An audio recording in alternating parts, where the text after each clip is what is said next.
is our annual STEAM night. Basically what it is what we do in class. So we have our art, we have our tech people here, we have our robotics here, and it just gives the community kind of like a little taste of what we do in the classroom.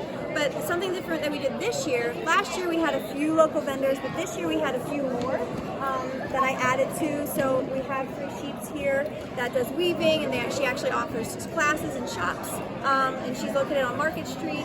We have Eco down here that I think they came last year when they had some critters that the kids can look at and experiment with, and they can build their own pot with like flowers and seeds.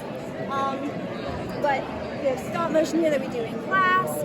So we have a whole bunch of different things, but this is just an opportunity for the community and the parents of our kids, when the kids come home and say, what'd you do? What'd you do at school today? And the kids are like, nothing.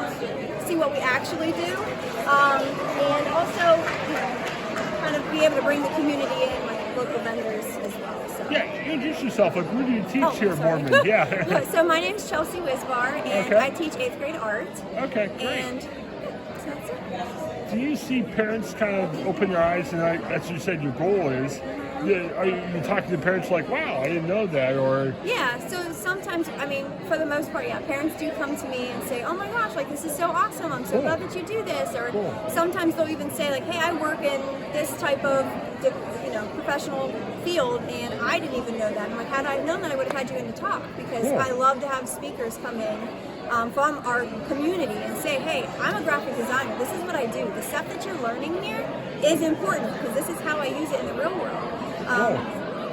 So it's a kind of better relationship with parents. It opens you up to contact the community. I think so, yes, for sure. Good. So it does definitely give me an opportunity to contact parents, because I don't usually contact parents that often, because my kids are usually pretty good. Art is, most of the time the kids love it.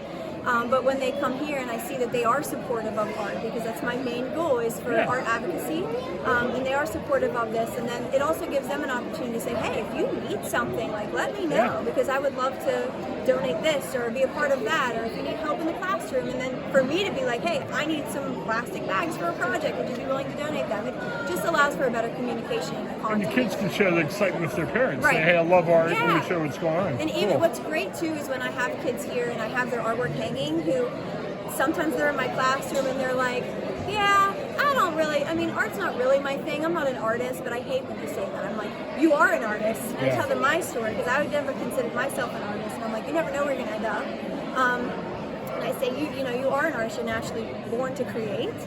So, one of the first ways that we communicated as humans was drawing. So I'm like, you are naturally born to create. So just kind of opening that world, and then when they come here and they're like, oh my gosh, my project's in the art show, and it's showing that it kind of opens their eyes a little bit. So maybe I can do this.